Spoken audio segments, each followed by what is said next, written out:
Hey, welcome back to the video series about the anatomy of the guitar. This is the second video, and we're going to focus more on the electric guitar than the acoustic guitar.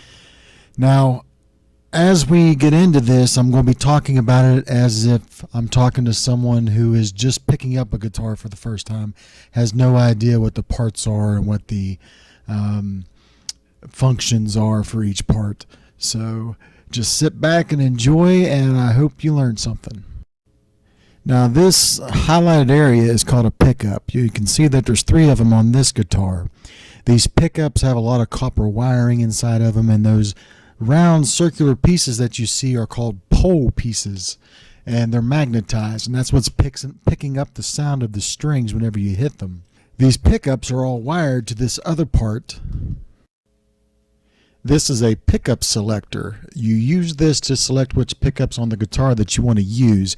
Some guitars have a switch like this one does. Others have a toggle. You can find the information on the combinations of the pickups on the selector on the guitar manufacturer's website. Don't be afraid to experiment to find out which pickup selections you like the best.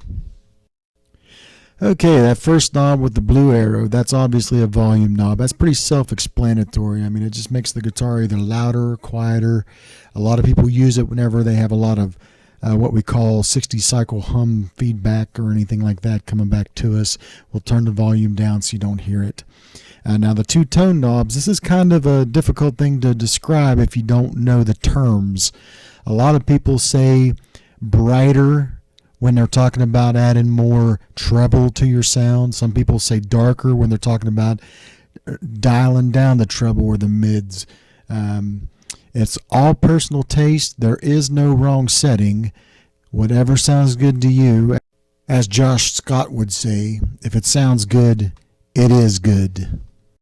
Now this is your output jack. It can be located just about anywhere on the guitar. I've seen them on the sides. I've seen them through one of the strap buttons, but this one in particular is located below the pick guard.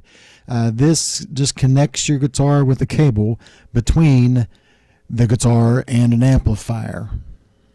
Now we're going to backtrack a little bit and talk about the bridge of the guitar like we did in the last video, except we're going to go in slightly a little bit more shades of detail.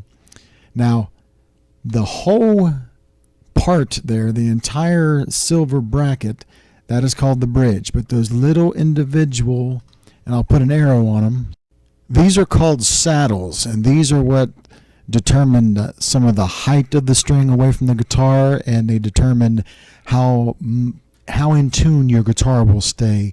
There's little springs at the bottom, and I'll see if I can get this picture up with the screws.